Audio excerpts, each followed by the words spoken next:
What up, gamers? Today we're going to be covering what I like to call the Yee-Haw exotics of Destiny 2 in this season of The Chosen. These two need no glamorous introductions, as we have the popular exotic hand cannon, the Last Word, and the new exotic scout rifle known as Dead Man's Tail, because you literally take it from the cold dead hands, well, finds, of a fellow guardian on the Glycon within the new exotic Presage mission. Which, if you haven't noticed, I have been putting a lot of quick videos out on lately due to its hidden secrets within. If you haven't checked those out and would like to get your hands on the Chosen title for this season, links will be down in the description box below. But today we're here to compare these two Tex Mechanica weapons to each other, their similarities, and just how ridiculous the catalyst for Dead Man's Tail actually is. So cowboy up, Guardians. Let's get into it.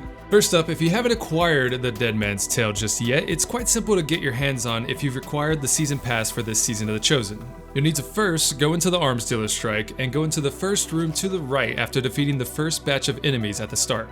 Take out all the turrets and make your way to the back and take down the big cabal in the back room. Once down, you'll see a prompt to grab a lost transponder signal. This will then lead you to Zavala, where he will then provide you with the location of a lost ship deep within the darkness supposedly surrounding the Tangled Shore. Complete the mission and you'll see what I mean about grabbing this gun from the Guardian's cold dead vines. This first roll will be your default roll for the Dead Man's Tail. You'll have to go back into the mission a second time to grab your random exotic roll for Dead Man's Tail, which can be done once a week per account. And from what we can see here on light.gg, you have quite a few great options. As we get further into the exotic, I'll discuss why some of these you should ignore due to this scout's already great perks. But given it's a random roll exotic, my Dead Man will likely be different to yours, but today we'll be looking at one of my favorite drops so far. This random roll comes with small bore, ricochet rounds for extra stability, 4 times the charm which provides ammo back into the mag on precision hits, and fitted stock for even more stability and recoil control. But what really makes an exotic is its exotic perk, and this one doesn't disappoint as it helps in both a PvE and PvP setting. Dead Man's Tail exotic perk is Cranial Spike, fitting name as the perk states chaining precision hits grants bonus damage and quickens reload speed, both critical in improving a weapon's DPS values. And after testing, it's no minuscule damage buff per stack of Cranial Spike, which goes up to a max of ×5. As you can see in the table, at ×1 you can see the first initial buff increases damage by roughly 7%. When you max out at ×5, where you'll hear a high noon Q when you reach this point, each bullet will have close to a 40% increase from the base damage on impact. This makes this scout great at taking down majors when consistently spamming critical hits on a target. Now you're starting to understand why I like 4 times the charm so much on this rifle. And like I said earlier, stacks of Cranial Spike also offer an increase in reload speeds based on each stack. The reload speed is not substantial, but definitely noticeable, as you can see here in the table. At ×1 you'll decrease reload speed by 3%, and at ×5 you max out the reduced reload speed to almost a 17% reduction in the base reload speed without any reload mods.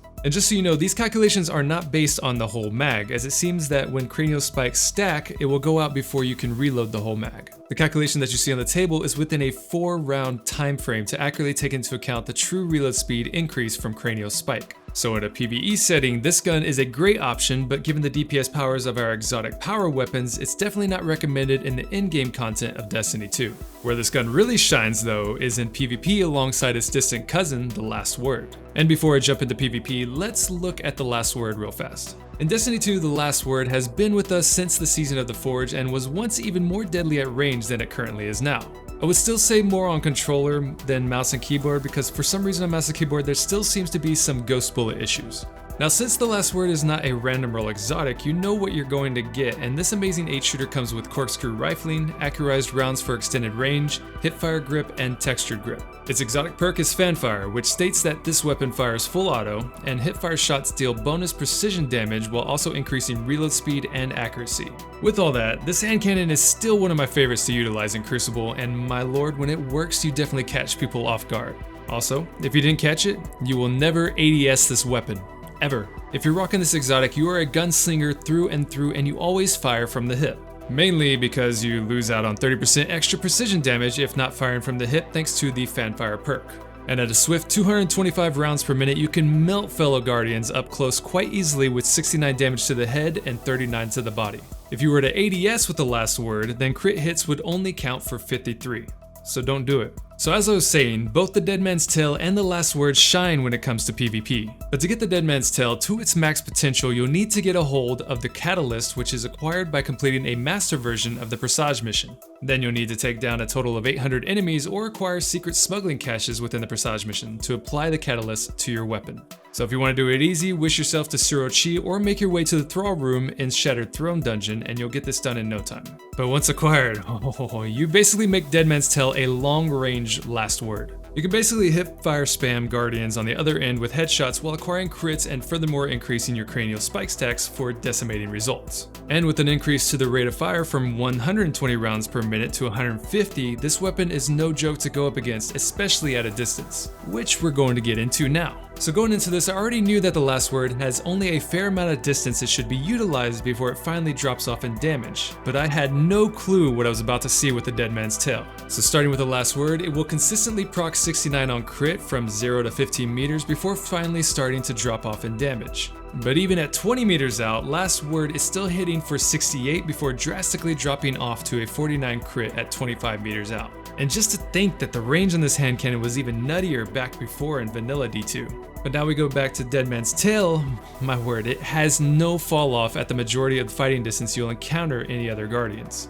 Also, note that Dead Man's Tail seems to bug out in PvP with crit hits and will proc 84 in most cases, but its true crit is actually 81. But in all my testing with range in PvP, it hit my fellow Guardian here at 84 the majority of the time, so I utilized that as my control base. And this was the case in most Crucible matches too, but I know it's 81 because the Cranial Spike times 1 was always 87, which matches the percentage increase found in a PvE setting. In range tests though, I found that even out as far as 65 meters, my Dead Man's Tail had no range drop off. None at all. I was so perplexed I restarted tests again, but it was the same result. This scout is just insane at a far distance ranges, making it versatile with both up close and distant fights in PvP, but you will want to do mid-range to long-range fights with it. And because of bullet magnetism in Destiny 2, aiming down sights with this scout is even more optimized because you could literally aim at their waist from that distance and have a high chance of getting a crit. In testing, at this range, I had to aim at the knee to even get a body number. So, truly a deadly weapon from any distance, but just how deadly we'll see for yourself comparing it to the Last Word.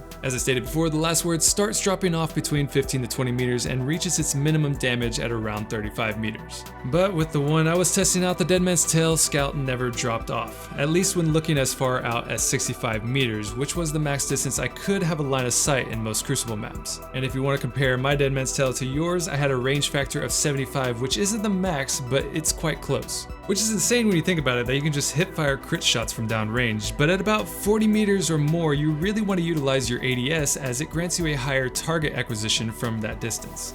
But at 14 bullets in the mag, being able to just hip fire shots downrange with this exotic scout just seems borderline cheesy. Tie in no hipfire penalties from the Catalyst, add a Titan running Lion Ramparts or a Top Tree Solar Warlock consuming their grenade, and you have the ingredients for an airborne hipfire sniper in your hands. I mean, it's ridiculous. Seriously, try it out. So to compare the two properly, I've calculated the TTK for each of these exotics, and because I feel in the past videos I've been providing a disservice to you guys when it comes to TTK, I made it to where you can see each TTK value for each tier level of resilience for both these weapons. The Dead Man's Tail is separated by both ADS and hipfire because you will be utilizing both in different situations, and the Last Word at only hipfire stats because you should only be hipfiring. You're a sick masochist of a human being if you're aiming down sights with this weapon. But as you can see, TTK for the Dead Man's Tail still doesn't compare to the Last Word in close quarters, but once you surpass that 25 meter range, the Dead Man's Tail will reign supreme due to its no fall off in damage. Also, if you get a clip in a round where you proc a ×5 Cranial Spike in Crucible, I personally want to see that. Shoot me a tweet, hell, comment a link down into the YouTube video down below. I want to see those dirty, beautiful stacks rain down on Guardian heads. Clip it and ship it, because if I get it, you can bet your bull riding ass I'll be blowing it up on the community board. Anyways, Dead Man's Tail. Beautiful exotic within Destiny 2 that I highly recommend acquiring and running the quest every week to get multiple random rolls on. And if you have the Last Word, you're on controller, and you haven't been using it, you've been missing out. Now as far as perks go for the Dead Man's Tale, there's really not a bad option when it comes to its random rolls. Killiwind, I would say, is not really needed as you already have enough range out of this scout, but the mobility increase is always nice. Vorpal is great for PvE, 4th time's a charm as well. Snapshot I would also say is not really needed as the rifle is already really snappy out of the gate, so I feel like this would be kind of a wasted perk. Subsistence though is definitely one I've been trying to get my hands on for PvP because let's face it, ammo reserves are not a huge issue in Crucible. Regardless of what you have rolled, it's a fantastic gun to have within Destiny 2. But that's it for today, gamers. Those are your Yee-Haw exotics of Destiny 2. If you haven't acquired them yet, you should definitely do so. Stay tuned for more tests and guides to come, and if you found this video helpful, drop it a like and tap fire subscribe for more on Destiny 2. In the meantime, have fun in the new strike that came out this week, but until next time, gamers, this is IGame, signing off.